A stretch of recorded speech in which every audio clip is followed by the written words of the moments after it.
Yo les amis, c'est Caster GPX. Aujourd'hui on se retrouve pour une toute nouvelle vidéo. Alors aujourd'hui je vais vous faire la présentation de mon matériel d'urbex. Alors tout d'abord j'aimerais parler du sac avant de parler du matériel. Alors comme sac, j'ai ce sac là, un Quechua,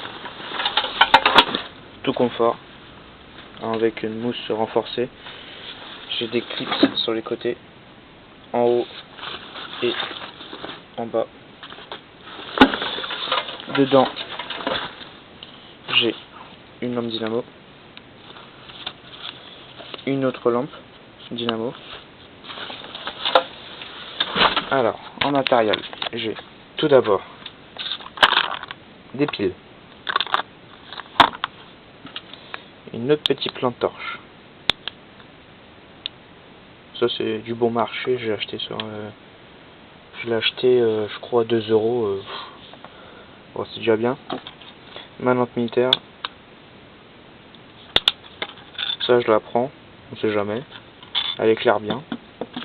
Alors, un crack light. Alors, pour ceux qui savent pas ce que c'est un crack light en fait c'est, vous voyez dans les quand on est gamin ou dans les boîtes de nuit, il y a un truc qu'on craque et que ça fait un truc phosphorescent.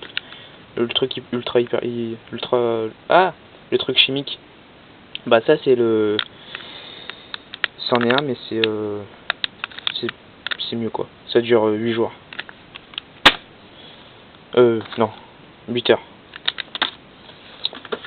Après, toujours avoir une trousse de pharma, très important.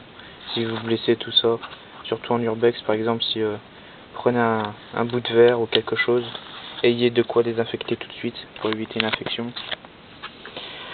Après, bon bah un téléphone, hein. Ça toujours bien rechargé avant, 100% de batterie. Comme ça, s'il y a un pépin ou quelque chose, c'est parfait. Après, moi je prends un briquet. Un briquet, ça peut toujours servir, par exemple hypothermie ou autre, hein. Toujours une paire de gants. Le gant, c'est un peu polaire. Je mets ça par-dessus mes gants de bushcraft. Comme ça protège 2 fois plus, et quand on est dans les souterrains, il fait froid, du coup ça me permet d'avoir chaud.